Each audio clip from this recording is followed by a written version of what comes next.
All right, WP Bosses, episode 4. It's just Nick and myself today. I'll be doing a bit of an interview with Nick. So that should be cool. Strap some seat belts on your eyeballs and earbuds, and we'll get going. So just before we do that, Meetup news. There's one meetup coming up this week, or kind of this week, on August 17th. We've got the Melbourne Developer Meetup. There's no topic set there, so I'm not quite sure what's going to happen. But go along. There's pizza involved, so you can't go wrong. The other piece of news, WordPress 4.6 is also coming out on the same day, Wednesday next week. Should be out in the morning in Australia. So look out for that. And on that point there, those people that are running Genesis, Genesis released an update just last week, which everyone should actually update to before you update to WordPress 4.6. Reason being is that they have removed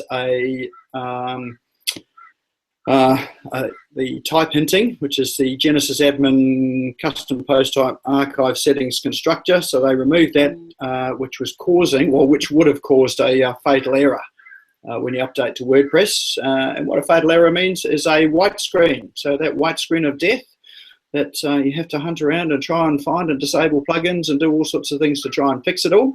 So the trick is update Genesis first, then update WordPress. And in fact, the Genesis update's out now, so hit that update button and get it sorted before next week.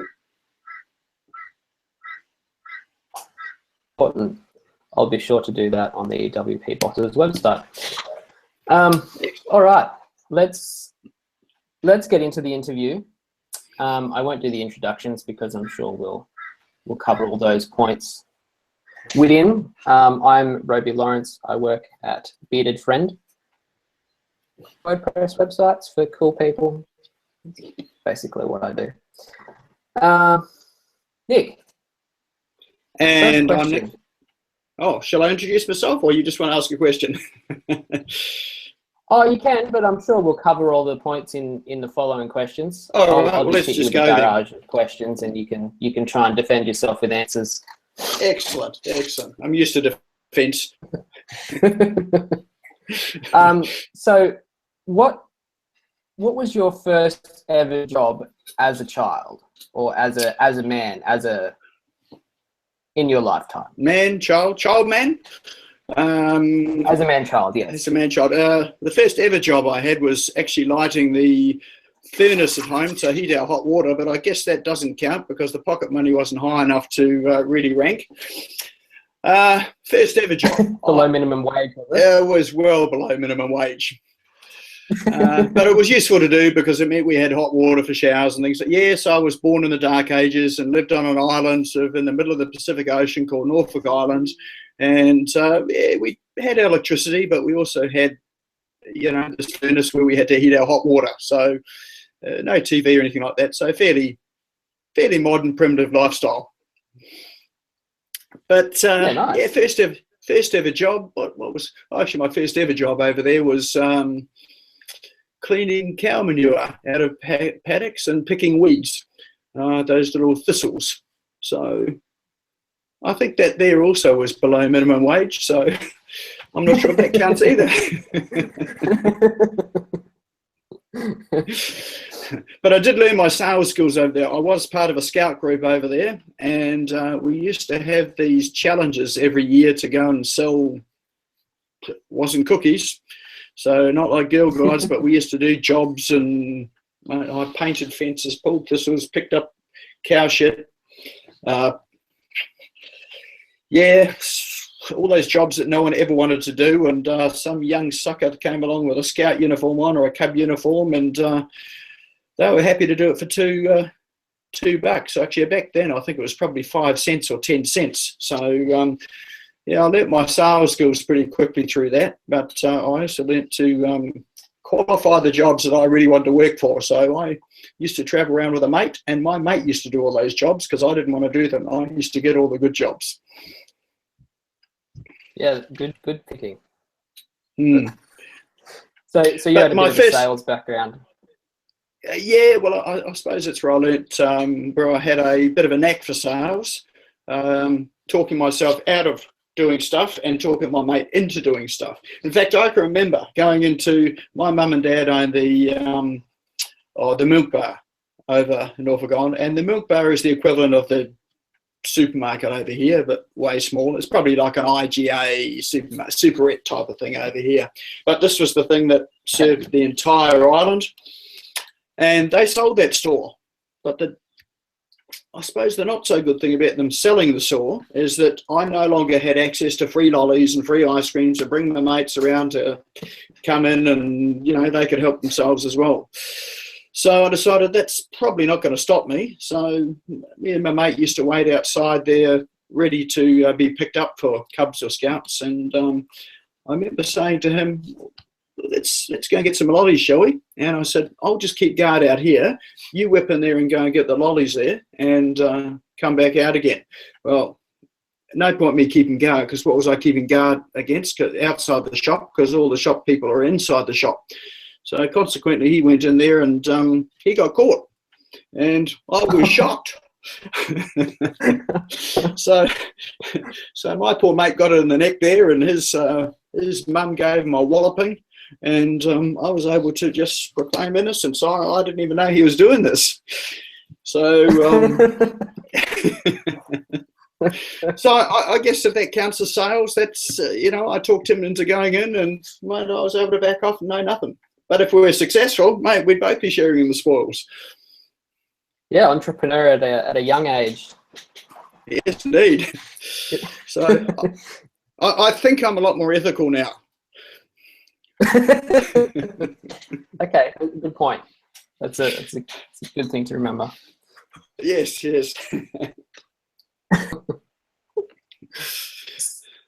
So between then and when you first started building websites, how did that transition? Oh, that would have been, let me think. When I was, this is my first real job, was at a place called AO Mutual Insurance in New Zealand. We'd moved from Norfolk Island to New Zealand.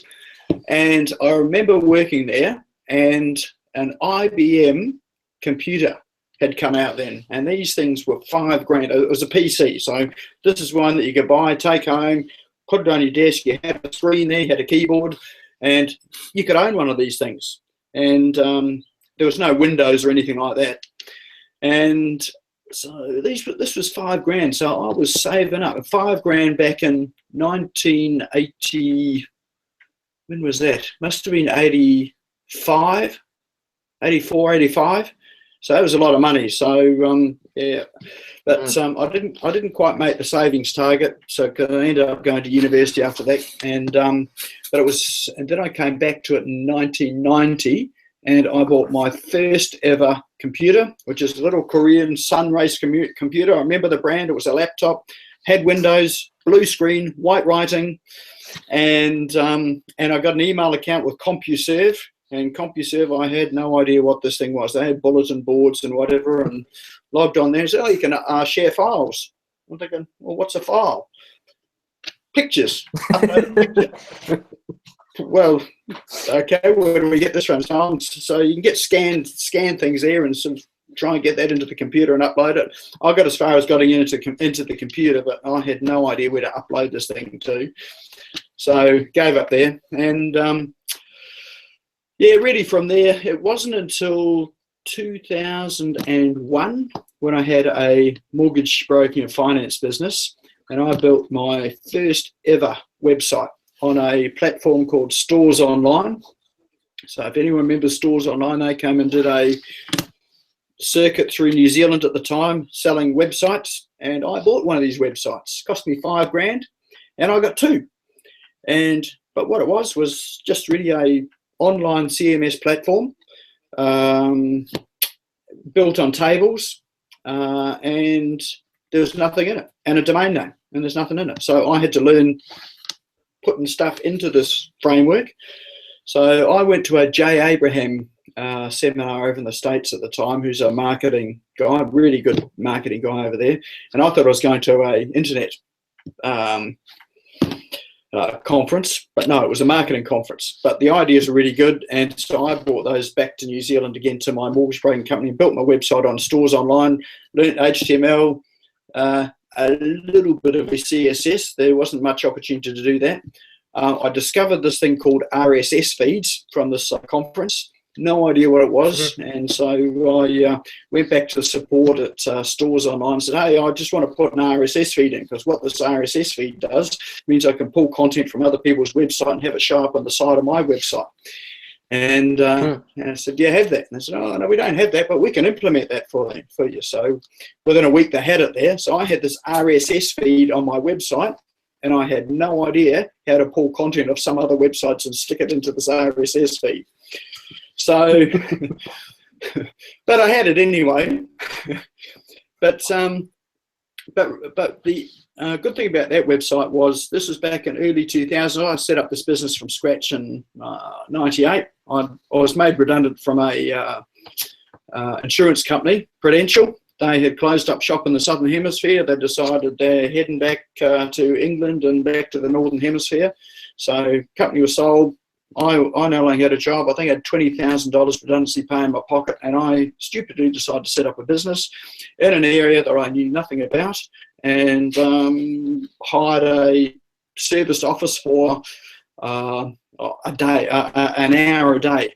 And I put an ad in the paper, and I hired 20 salespeople, all on commission, to sell mortgages that I knew nothing about. And that was really where the business started. And I think I burned through that 20 grand in about 3 months. And then I was able to move into a free office that was from my previous company, Prudential. They had these spare office spaces. So they agreed to let me have this office for a year for free. So, which was awesome. So I no longer had to pay for this this office. And I think I actually had it for free for 3 years. It ended up being 3 years I didn't have to pay rent. And I quickly learnt sort of the mortgage business, and we were selling mortgages with an upfront fee. So we were charging the client, had no concept that the banks would actually pay you commission, and they never told me that, you know, they paid commission either. So I'm charging clients. This is back in the early 2000s, late 90s, early 2000s. So, you know, we're collecting $1,500 to $2,000 for every mortgage we're writing from the client. So we had to sell them on the concept that they had to pay us for something that the banks would give them for free, and the banks weren't telling us that they were happy to pay us, and we didn't have to charge the clients. So that took me about 2 years to work that out. And so that's really where the website came. And, you know, I think I need to have a website, because I've got to get people here who are willing to pay us this $2 grand to write them a mortgage. And so it was all built on marketing concepts from Jay Abraham, and the scientific advertising by Claude Hopkins. And we were giving away free ebooks. So I'm writing ebooks on, you know, the dirty little secrets that the banks wouldn't tell you about your mortgage, and 7 tips to do this, and 15 ways to do that and save money in your mortgage. And through the process, I had to learn how to write HTML code so we get this thing displaying properly. And when I think back at it now, it was probably a horrible looking website, but it worked. And we got leads coming in through there all over the country, and turned my small little mortgage broking firm into a national brand, and we were getting business from all over the country. Tended to get more loans that people couldn't place at the banks themselves, so, you know, they were happy to pay us the $2 grand to write them a mortgage, because the banks had turned them down, and we could bank it. And so I had that business for 10 years, and actively working on the website constantly, and you know, doing online marketing. And this is back in a time when most mortgage brokers didn't have websites. Bank websites contained interest rates and boring bank news that no one was really interested in, and the only people that go to the websites were the bankers themselves, or who knows what. So the competition to see what they're up to, what rates were, and all that sort of stuff. Yeah. So, but I have to say that out of all of that there, the most effective marketing campaign I ever ran, because I gathered email addresses off it too. My whole concept of this was just to collect as many email addresses as possible so we could do email marketing. I had no idea about spam or anything. I don't know if spam existed back then, but yeah, we probably spammed everyone on our list.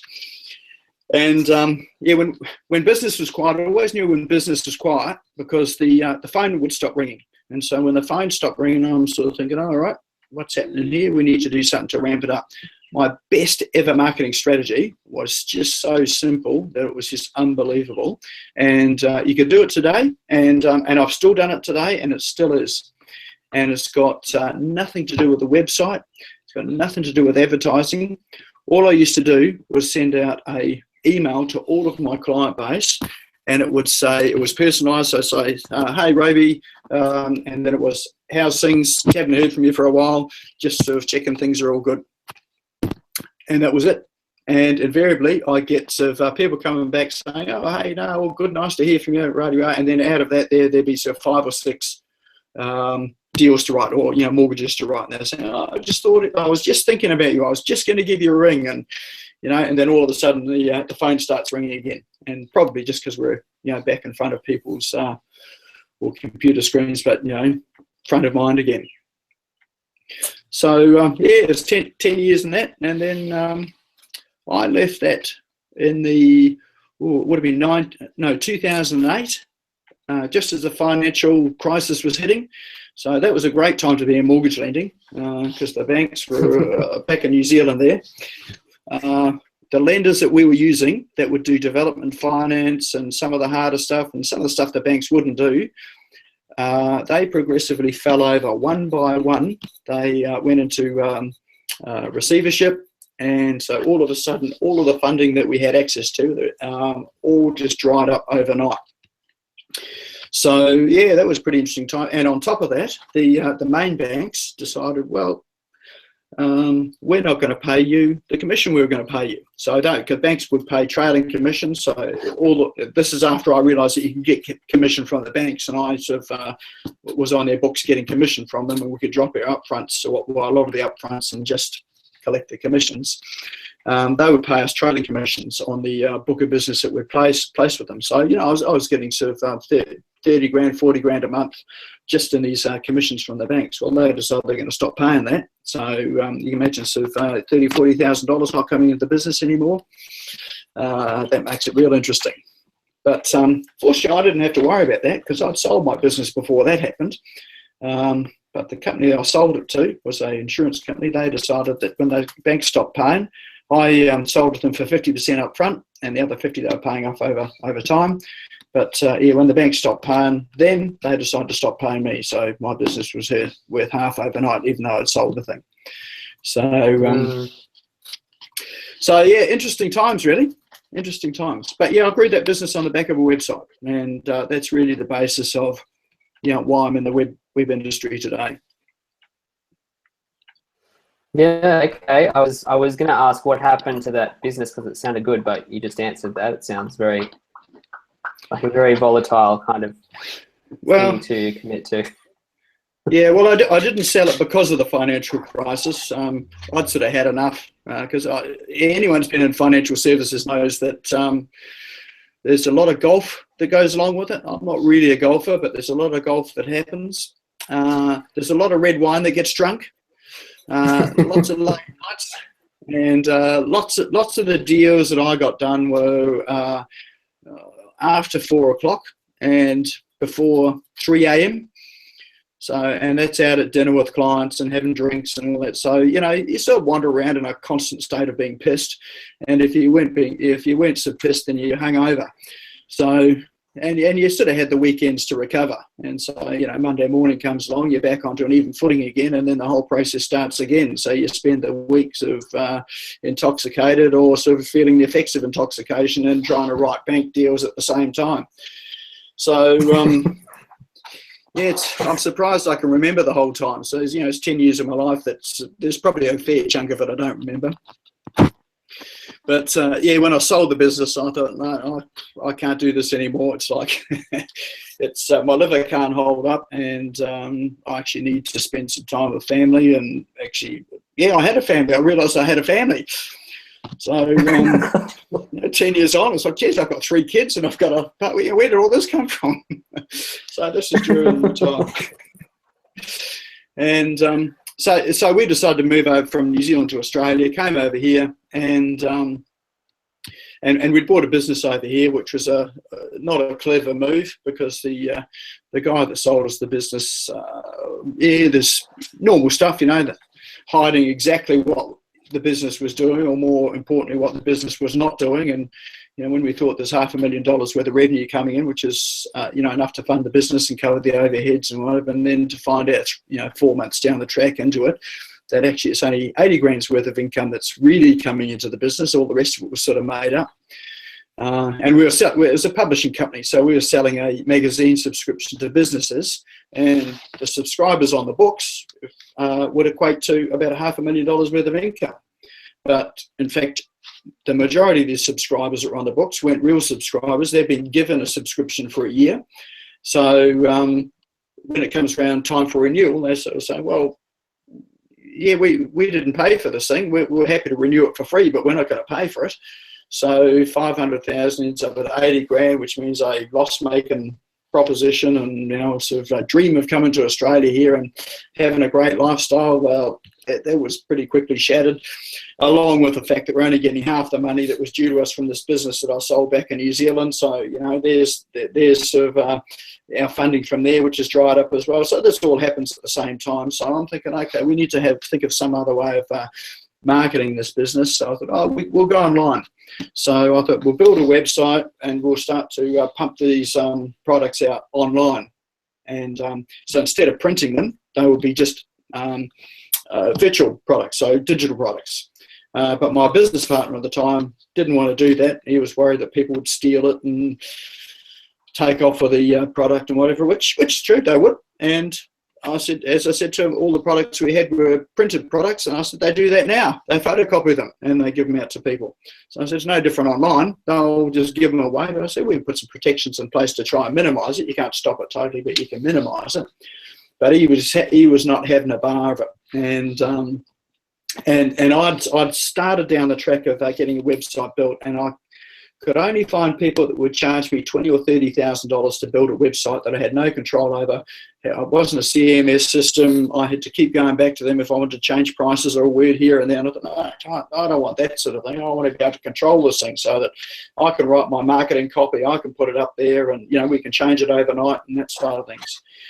And but in the end, we closed that business down because it just was not feasible.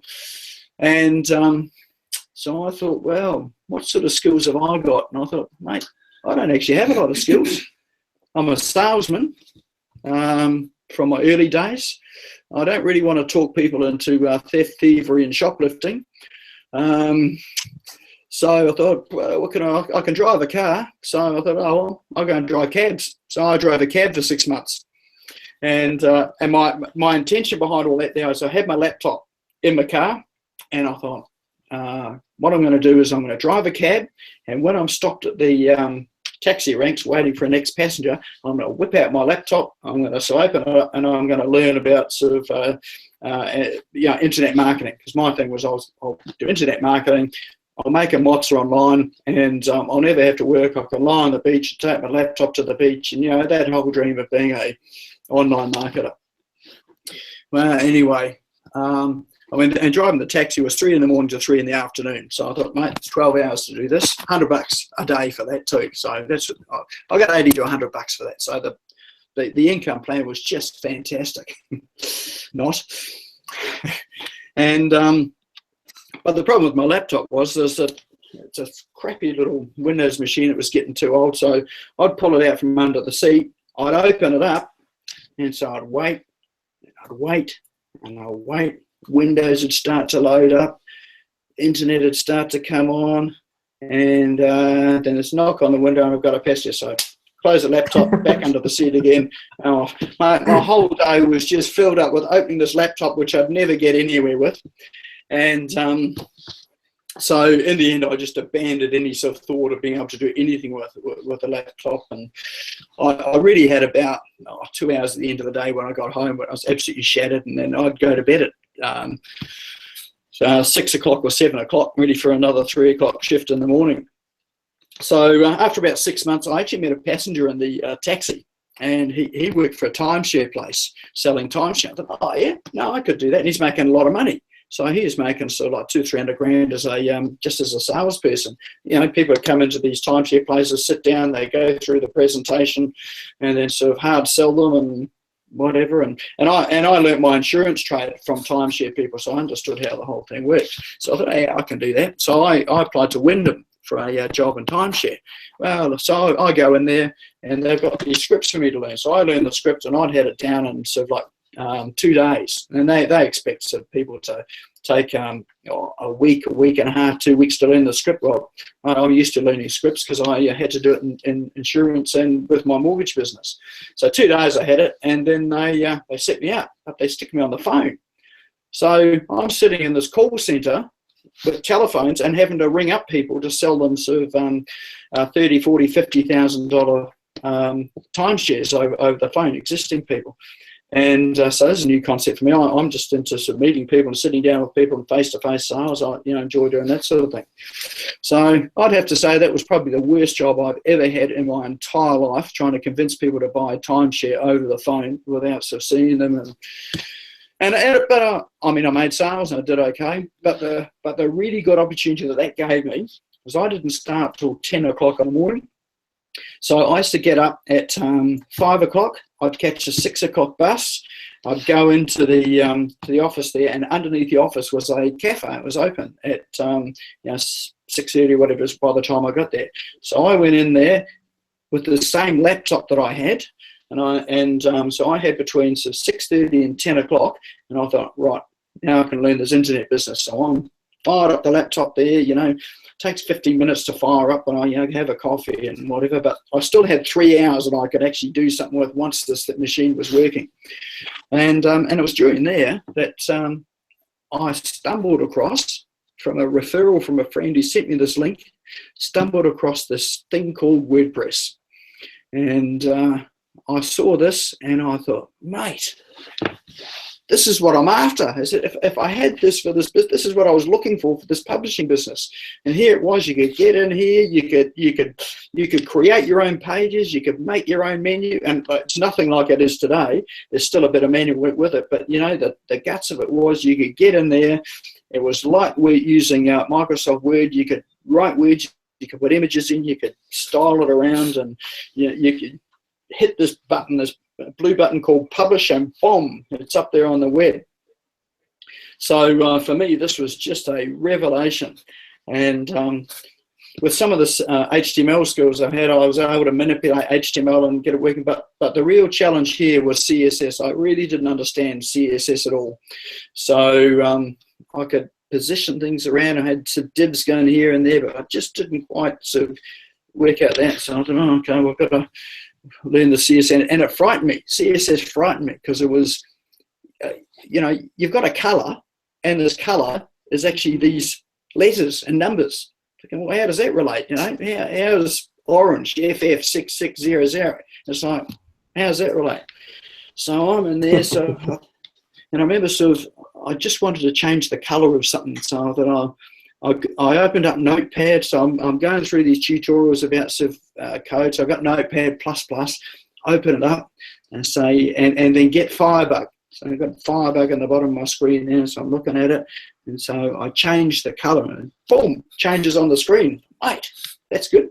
So I thought, okay, well, that's all good. So I go into the style sheet, and the biggest revelation for me is I went into the style sheet there, changed this little bit of code to this six letters and numbers with a little hash in front of it, hit save, uploaded it, and boom, the website there had changed, this color had changed. And for me, this was just this epiphany of, mate, I have such power and control. I felt like a king, I just need an army of CSS knights to get out there and conquer the world.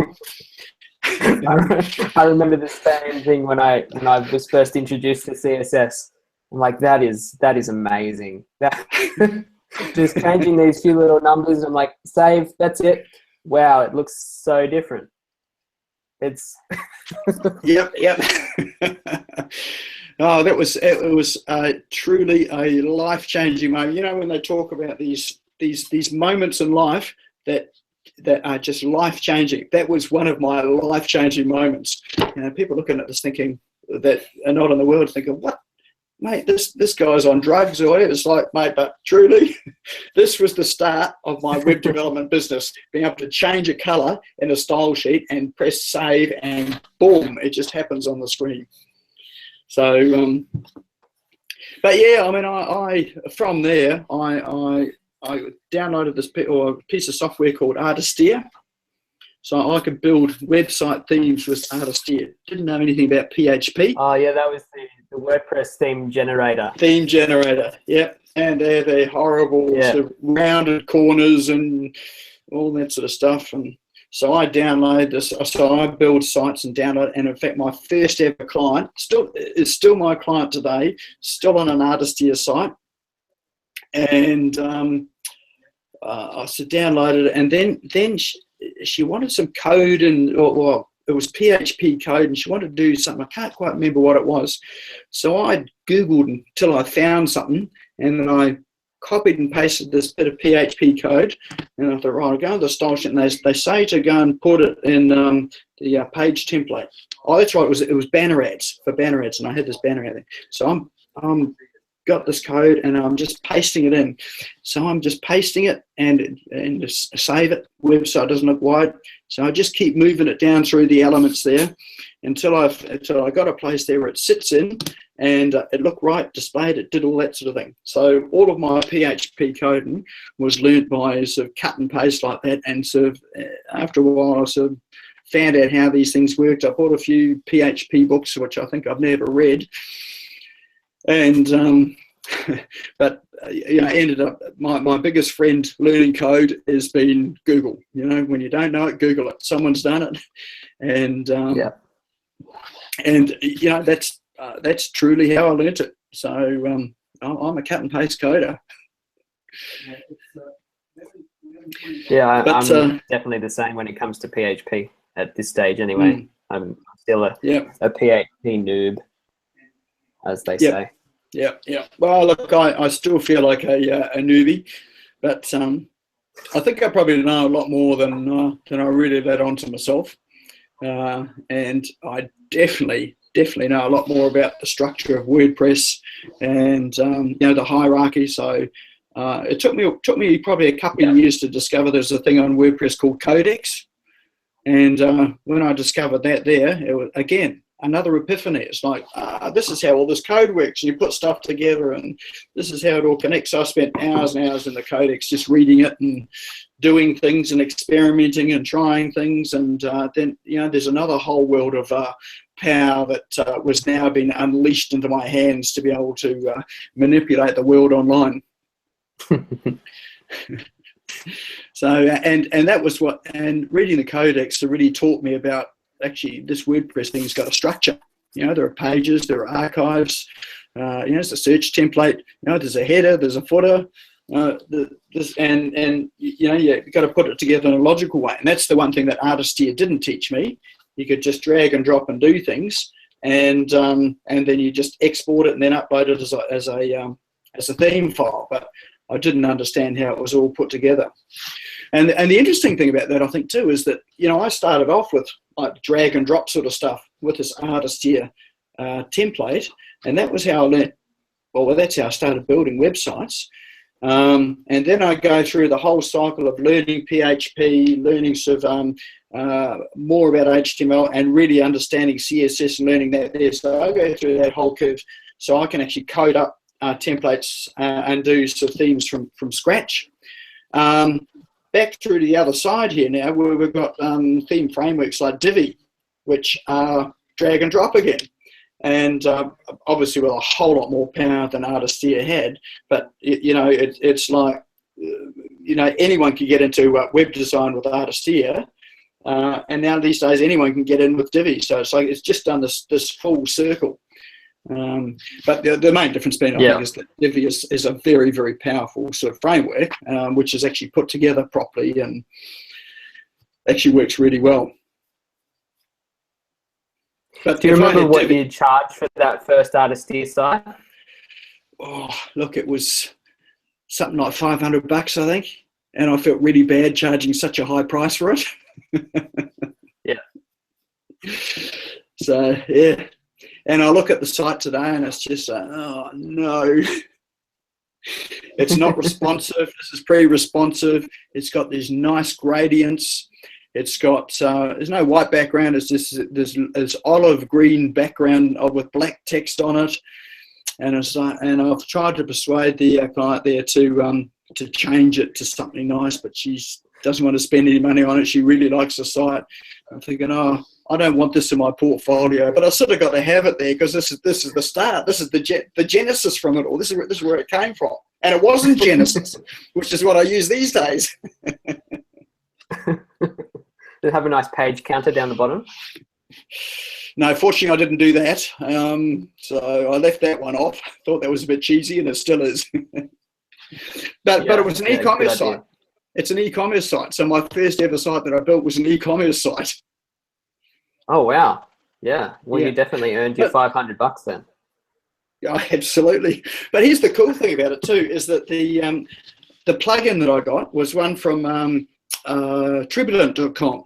And so I'm looking around for e-commerce plugins, and so I thought if I get a plugin, I'll put it in. And I'd come across there was one made by a New Zealand crowd. I can't remember the name of them now. There was this is before WooCommerce existed, and there's a few other shopping sites. I think WP e-commerce was there, and in the end, I came across this shopping cart by Tribulant, and I ended up I contacted him. The developer, and so I just want to ask some questions about, because I had to pay for it. It wasn't free. I had to pay for this one. So if I'm going to pay for this, because this is the time there's lots of free plugins, but I want to know about it. So and I ended up talking to the developer in South Africa, and we contacted each other on Skype. I can't remember whether he rang me or I rang him, but we had this conversation and chatting about the plugin and what it does. And mate, I must have sounded like an utter newbie that had no clues and whatever, because I'm asking some pretty basic questions now. But he was really patient. He was younger than I was. He was probably barely 20. And so I ended up buying this plugin. And the great thing about it was it comes with a lifetime license. It was a developer license. He had a single license and developer license. I thought I'll buy a developer license because, you know, I'll build more of these sort of sites. And to this day, that plugin is my go-to plugin for e-commerce sites, and I've been using it since 2008, same one. And I've been through the whole genesis of his development of it to be, you know, to where now it's a very powerful plugin. It does, you know, in my opinion, it's as good as, if not better than, you know, some of the other, you know, large e-commerce platforms out there. And we've supported each other on the way. So, you know, we're online friends now. We chat socially and whatever online too. So it's interesting that, you know, he started building that back then, and, you know, we're both in the web game today. And he's got married and had kids since then, and I've got more grey hairs and you know, shifted house. And life goes on. My kids are just about left home. I'm just making a note to add the link to the Tribulant plugin in the show notes. Yeah. Oh, look, I would recommend anyone wants to check it out. I've you know, to be with them since 2008. What's that? 8 years, and I've got nothing but good things to say about them and their support. It's been excellent. Yeah, that'd be an interesting journey. Mm. Right from 8 years ago up until now. Well, so, you know, I've seen the development of WordPress from back then to where it is now, and also this single plugin that has really evolved over that period of time as well. Yeah, but sorry, go on. No, go ahead. I was just going to move to the next question, which if WordPress didn't exist, which then obviously means if Tribulant didn't exist, what do you think you'd be doing today? Do you think you'd be using a different CMS platform, or do you think you'd be in an entirely non-website related business altogether? Ooh, I would, I think I'd still be in the web space, because my mission when I came over to Australia was, my business in New Zealand, we had about 20 odd staff and brokers and whatever there, and it's like all the overheads that went with it, and I thought, nah, no more, I don't want any of that. I want to sit in a cafe, be able to sit in a cafe with a laptop and work as a internet millionaire. So that was that's what I started doing. So if not WordPress, I think I'd still be in the web space. It'd just be on a different platform. And I'd probably still be a web developer. I didn't mean to be a web developer. I accidentally fell into that, but only because I really wanted to understand, how to build a website. Because I did outsource some of my work. So I started off outsourcing to some Indian freelancers, off Elance, I think it was back then, and I could never get back what I had in my mind, and what I got back was just not the same thing. So I thought, I've got to learn this so that I can build these things, and if nothing else, I can communicate exactly what I want and what the website should do. So yeah, and answer the question, I would still be in the web space. I'd probably still be building websites. It'd just be on another platform, because I enjoy it so much. And I think, and the reason why I'm in the space as a web developer is that a friend of mine at the time said, you know more about this website stuff than I do, and we were both working on WordPress.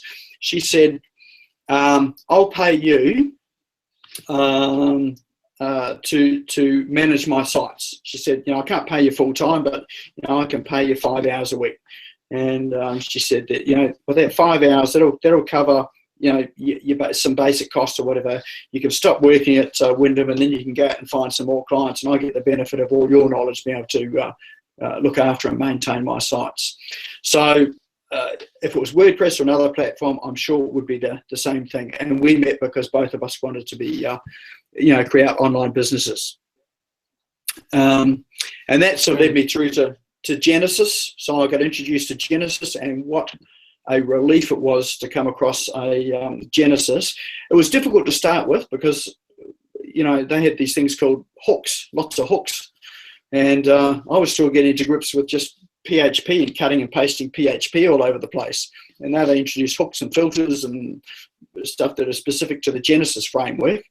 But look, I quickly picked that up and quickly learned it, and it was a very, very powerful theming engine that meant that I could build some quite complex websites without having to write a lot of code. I could actually just move things around with these hooks and put things in place with these hooks with Genesis.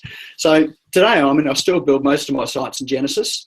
I know the platform so well that it's difficult to think about moving out of that. And from a support point of view, because I know it so well, it's like very easy to support all of the sites that I've built. So I know that if I'm picking up new sites and they're not built on Genesis, I've got to open it up, have a look at the code, look at what it's built on, see how it's see what the structure is and how it's put together, and then once I've done that, so it might take sort of an hour or so to get an understanding of how the theme's been put together. Whereas Genesis, I just know, like all Genesis, the Genesis framework is what drives everything, so it's all the same. And then the child themes under that there, it's fairly easy to navigate through that there. So. Genesis was definitely finding StudioPress. Genesis was that was the thing that I think really enabled me to ramp up my business and to start to earn some good money in web development, and give me the confidence to increase my prices, because what I was able to produce was a lot better. The functionality was also a lot better than what I was building on Artisteer and just custom building stuff. So yeah, so even today, I'm definitely a Genesis fan and Genesis through and through. Mm. So what would you say the biggest thing in your WordPress career that made the biggest impact on your success? Would you say it's changing colors in CSS, or was it the decision to go with Genesis, or was it something else? Well, look, I've thought about that, and it's none of those things. What's had the biggest impact is the fact that I've run a business, a mortgage broking business, for 10 years, and have been in business, and in the trenches there, and understand what it's like to have no cash flow, no money in, having run out of money, having staff, doing marketing, doing sales, running seminars, and everything to keep a business running. And businesses have just got these ups and downs all the time. But the interesting thing about the business is those ups and downs have got nothing to do with the environment or nothing to do with the economy. It's all got to do with you and how you drive your businesses, the processes you put in place, and what you're prepared to do for your business, and understanding that that's what it's all about.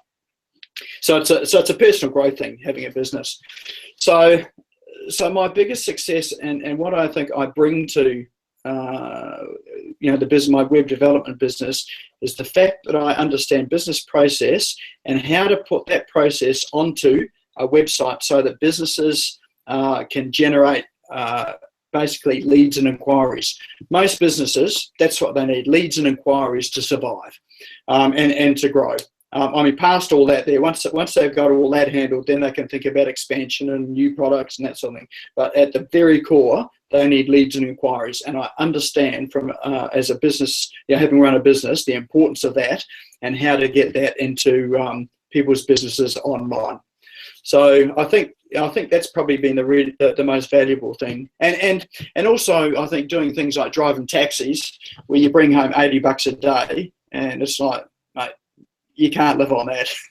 And so thinking, going from an income, having a mortgage broking business, where I had a pretty healthy income, and we didn't want for too much at all, and a property investment portfolio, and mate, I'll tell you, I spent more money in that time there than probably a small nation. And then to come down to driving taxis at sort of $80 a day. And this is when my biggest commission writing mortgages was 40 grand. I remember getting 40 grand commission that would come in. Mate, what a payday that one was. That was just from one single commercial deal we wrote. And coming down to $80 a day, $40,000 a day to $80 a day. It's like, there's a fairly compelling driving factor to make sure that you're successful. It's like, I've just got to get up to those 40 grand a day days. I didn't do that every day, but they're nice days to do when you get sort of those sort of figures coming in. Definitely. All right. Well, I think unless you've got anything else to add to that, I think we've pretty much come up to time. Is there anything else you'd like to add, or if not, where can people contact you if they've got more questions or if they want to stalk you online? Yeah, look, I'm happy to be stalked because I do my fair share of stalking as well. Yeah, you can catch me at I'm on Twitter, so you can catch me at Positive Biz, B-I-Z, on Twitter. You can also catch me at Nik Cree on Twitter, N-I-K-C-R-E-E. So that's my personal one. The other one's the business one. On Facebook, you can find me at either Nik Cree, N-I-K-C-R-E-E, or Positive Business Online. That's my Facebook page. I'm on LinkedIn. I'm on, where else? I'm all over the place, actually. So just search N-I-K-C-R-E-E. You'll find me. I'll be there. Just Google you. Hey? Just Google you? Yeah, just do that. Google Nik just Cree. do that. I'm happy. Yep. Google's the answer to everything. Excellent. All right. Well, thank you very much for your time, and and your basically your life story. I'm sure there's much more to it than that, but that's a good start. I think we've made a good episode. Yeah. Well, I tell you what, I'm really interested to hear people's stories, like their origin stories, or where they began and how they got into it. And the thing about the WordPress world is I found there's people with such diverse backgrounds. They've come into it from different places. I'm constantly, where would you put it? I'm constantly in awe that I can go to a WordPress meetup in Brisbane or the Gold Coast, and there at the meetup are people that contribute to that are automatic people, and they contribute to WordPress core, and there's me, and I get to talk to these people who create this awesome platform that I make my money from, and yeah. And so and the good thing about the whole environment is that I'm speaking at WordCamp in Sydney, and I've spoken at WordCamp at Sunshine Coast. I get to speak alongside these people that are these WordPress experts that just know way more than me, and I sort of think, as far as they're concerned, I know nothing. It's like they've got their hands on code. But what I've learnt through that too is WordPress is a community where everyone's got something to contribute. From someone who's just started today through to someone who's deeply embedded in the core code of Automatic, to a business owner like you who's building websites for businesses, to people like me who you've heard my life story, and here I am in the WordPress community. There's just such an abundance of people that are there, and it's just such an inclusive community, and I'm really open for anyone. So I found a home here, and I'm just grateful that we've got something that's open source. It's free, and I can make an income from it.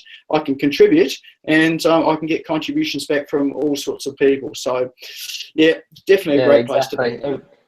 Everyone's got something to bring to the table. Like you were saying, you're going to the WordCamp meetups and speaking, and there might be super duper PHP programmers over there, but like you said, you've got over 10 years experience in sales and marketing that you're bringing to the table that they might not necessarily have. Yeah, everyone's got their strengths, their weaknesses. Everyone's good at something, and they need to learn something else, and this is a great place to do it. Is there anyone in particular that you'd be interested in seeing an interview of? Oh, who would I be interested in seeing an interview of? I mean, I could talk about some of the good influences that I have enjoyed, like Troy Dean, for instance. I've learned a lot off Troy. In fact, I was one of Troy's very first customers with his video user manuals. So he'd be great. Who else? You know who I'd really like to hear from? That's a woman by the name of Carrie Dills in the States. And I always used to go to her site and read her stuff, and she was on the support of StudioPress. So I read a lot of her stuff, and she's now a contributor to the Genesis framework as well. But yeah, she's a pretty cool chick. So if you can get her on the show, that'd be great. Interesting. Maybe you can do an interview with Carrie. Maybe you can interview Carrie. I'd love to. Oh, maybe I'll reach out to her and sort of see whether she'd be happy to do something. Carrie, watch this. Watch this. Someone who knows Carrie, send her this WP Bosses interview and tell her that we want to speak to her and get her on here. Awesome. All right. Well, I think that wraps everything up. Any last words? See ya. See ya.